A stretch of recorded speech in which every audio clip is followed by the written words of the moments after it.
Paraná. A gente vai conversar a partir de agora com o Dr. Rubens de Fraga Júnior. A pandemia da Covid-19 teve um impacto negativo na saúde mental de muitas pessoas, mas esses impactos também foram significativos nos idosos e estão persistindo mesmo com a flexibilização da pandemia. Será que esse estado pode piorar com o tempo? Quem vai contar para a gente é ele. Primeiro, eu queria, doutor, agradecer a sua participação aqui no nosso programa. Muito boa noite. Eu que agradeço, Carolina. Obrigado pelo convite. Bom, os estudos vêm mostrando o que sobre esse tema, hein, doutor? Então, existe um estudo chamado Longitudinal Canadense sobre envelhecimento, que vem vindo desde 2011, e ele mostrou que durante a pandemia, a solidão, conflitos familiares, problemas de saúde agravaram bastante a saúde do nosso idoso, né? A solidão, ela foi o preditor mais significativo desses sintomas, muitas vezes depressivos. Estar solitário ou socialmente isolado são conceitos distintos, né? Os indivíduos podem ser um sem o outro ou ser ambos.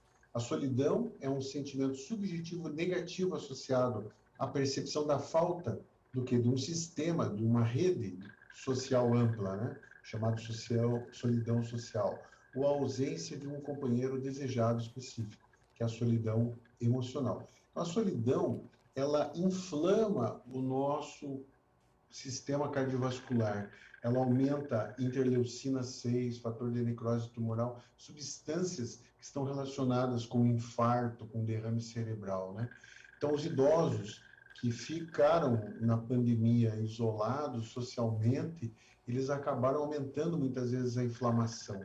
E cerca de 30% dos idosos experienciaram ao longo desses 2 anos de pandemia algum tipo de solidão. E como identificar, doutor, a depressão nos idosos?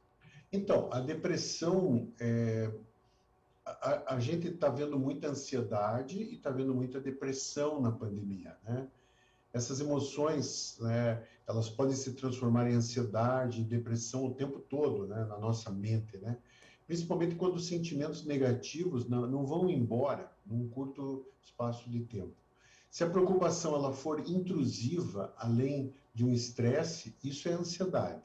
E se a tristeza é um estado de espírito que você não consegue mudar além da situação, isso é depressão, né? Então, é muito importante a depressão do idoso, ela passa por perda do prazer pelas atividades habituais, né?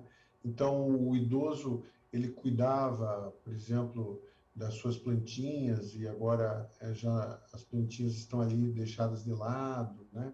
A casa já não está sendo cuidada também, né?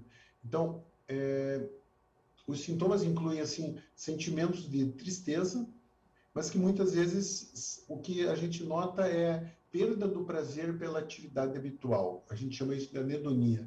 Sabe, aquele prazer que se tem de fazer uma atividade, às vezes uma faxina dentro da casa, ou um prato de comida, uma macarronada, né? Então você sente a anedonia, que é a falta de prazer. E alterações do sono. Muitas vezes o sujeito ele vai dormir e daí lá no meio da noite ele começa a acordar, daí ele já não consegue mais dormir, ele começa a se queixar que precisa de remédio para dormir, remédio de sono, quando na verdade ele pode estar fazendo depressão. E muitas vezes sintomas mais graves, são mais raros, mas podem acontecer. Sentimentos de desesperança, sentimentos de desamparo.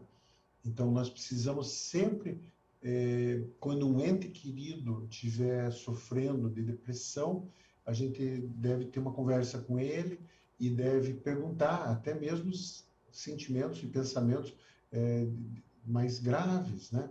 E saber que sempre é cedo para se procurar, nunca é tarde para se procurar ajuda, né? Sempre é cedo para você ter um profissional de saúde, o psicólogo, o psiquiatra, o geriatra, para poder ajudá-lo. Né? Doutor, eu percebo que tem alguns idosos, por exemplo, que já se habituaram a ter sua casa a vida inteira, cuidaram da gente a vida inteira, dos filhos, dos netos, bisnetos, às vezes até tataraneto, mas que eles são muito habituados a terem a sua própria casa. E às vezes existe uma resistência muito grande, inclusive, desse idoso querer sair da sua casa para ir, por exemplo, morar na casa de um filho, né, de um neto, e acaba que eles ficam ou sendo cuidados por cuidadores, por pessoas que cuidam deles, ou muitos vão, inclusive, tendo pouquíssimas pessoas da família indo habitualmente em casa no dia a dia. Isso também é algo que é muito preocupante. O que o senhor orientaria as pessoas que estão assistindo aí ao nosso programa agora em relação a isso? Como os filhos, os netos precisam se comportar no sentido de dar mais atenção, de dar mais amor, de dar mais carinho a esse idoso que muitas vezes fica muito só? É uma pergunta muito boa que você está fazendo, Carla. Então, o lugar do idoso é onde ele quer ficar, né? Mas nem sempre, né, num contexto familiar, né, ele vai poder ficar sozinho na sua casa. Então, Sim. nós temos hoje, aqui na nossa cidade, em Curitiba, aqui, a gente está tendo, assim, uma verdadeira epidemia de idosos morando sozinhos, já acima de idades avançadas, acima de 85 anos, 90, 95 anos, né? Então, é uma situação muito difícil para o idoso e principalmente para a família, né? Se esse idoso estiver cognitivamente bem, ou seja, ele não tem uma demência, não tem Alzheimer, né? Ou se ele não tem nenhuma doença física que afete ele em termos de risco de quedas, ele pode até ficar em casa, né? Mas é complicado, né? Então é uma decisão muito difícil, porque naquela casa do idoso, que pode ser um apartamento, uma casa antiga, está toda a história de vida dele, né? Então a gente tem uma dificuldade muito grande e muitos familiares passam a ter atitudes paternalistas, né? Não estou dizendo que o paternalismo seja errado, mas eu não devo tratar o idoso como trato uma criança, né? Então, a criança ainda não teve experiência e eu vou ensinar a ela algumas maneiras dela enfrentar melhor a vida no dia a dia. O idoso já viveu, ele já tem muitas experiências e são bibliotecas vivas, Carla. Então, eles vão resistir muito a essa coisa de, não, eu vou mudar para a casa de um filho, ou vou ficar 3 meses na casa de um filho, 3 meses na casa de outro, né? Pulando de galho em galho, né? Então, isso é muito difícil, é uma decisão muito difícil para as famílias. Mas a gente deve sempre respeitar o desejo, dentro do possível, é claro, né? Você vai ter aquela liberdade, mas aquela liberdade com proteção, né? Aquela liberdade vigiada, né? Porque nós somos responsáveis também pelo cuidado dos nossos idosos. Com certeza. E ainda tem também os idosos que vivem nas instituições, né? Sim, aí você tem as ILPIs, né? As Sim, instituições de longa permanência, né? Então lá você tem, na verdade, as instituições. A gente no começo, quando eu fiz geriatria há mais de 30 anos atrás, eu pensava, não, o lugar do idoso é em casa, mas não é. Muitas vezes esse idoso, por falta de um sistema de suporte social, ele vai precisar ir para uma instituição. Por exemplo, idoso com Alzheimer, idoso que tem muita incontinência urinária, né, que tem necessidades especiais, que precisa de um atendimento 24 horas de enfermagem, né? E às vezes a família não tem suporte para custear tudo isso, né? Então é muito difícil, é uma decisão muito difícil institucionalizar esses idosos. Mas as instituições, elas estão aí, a gente tem hoje secretarias municipais de saúde, a gente tem Ministério Público, a gente tem uma série de instituições que estão protegendo, né, os nossos idosos. e a gente precisa realmente procurar identificar, ir atrás e saber quais são essas instituições que podem também dar esse suporte e Sem essa dúvida. ajuda. Isso também é muito importante, não é, doutor? Sem dúvida, é muito importante. A qualidade de atendimento, por exemplo, de uma instituição de longa permanência, você pode avaliar visitando a instituição, vendo, conversando com os cuidadores, né? Vendo se tem uma rotatividade muito grande de cuidadores na instituição, ou se eles permanecem mais tempo, né? vendo a qualidade do cuidado, né? A avaliação é bem importante. Qual o impacto que o pós-pandemia pode ter nessa faixa etária, hein, doutor? Então, a gente está aí numa situação que eu acredito que seja já início do fim da pandemia, né? Sim. Mas eu vejo assim, nós estamos vivendo agora, de 2021 a 2030, segundo a Organização Mundial de Saúde, a década do envelhecimento saudável. Pasme. Após uma pandemia, nós vamos envelhecer de uma forma saudável. Nós temos 4 pilares: uma alimentação saudável, atividade física regular, um engajamento com um propósito de vida, né? O que é um propósito de vida? Os japoneses que mais vivem lá no Japão, em Okinawa, falam Ikigai, né? Aquele motivo para você se levantar todo dia, numa segunda-feira de manhã da cama, né? Então, você tem um motivo para viver, né? E, por fim, vacinas, né? Então, eu diria que dentro disso tudo que eu tenho aprendido na pandemia, eu tenho visto pessoas que têm mais resiliência, elas enfrentam melhor, né, a situação. Porque no começo a pandemia, como é que ela era? Ah, não, isso aqui vai ser um lockdown aí de 1 mês, 2 meses. Só que a coisa foi aumentando para 6 meses, foi aumentando para 1 ano, foi aumentando 1 ano e meio, 2 anos, né? E agora vem a variante Ômicron, então você fica assim, pô, o que está acontecendo, né? Eu não estava preparado para isso. Daí eu comecei a me preparar e agora a situação ficou difícil, né? Então eu vejo assim, idosos que têm resiliência, né? O que é resiliência? Aquela propriedade dos materiais. Quando eu estico um elástico da calça, né? A calça de moletom, né?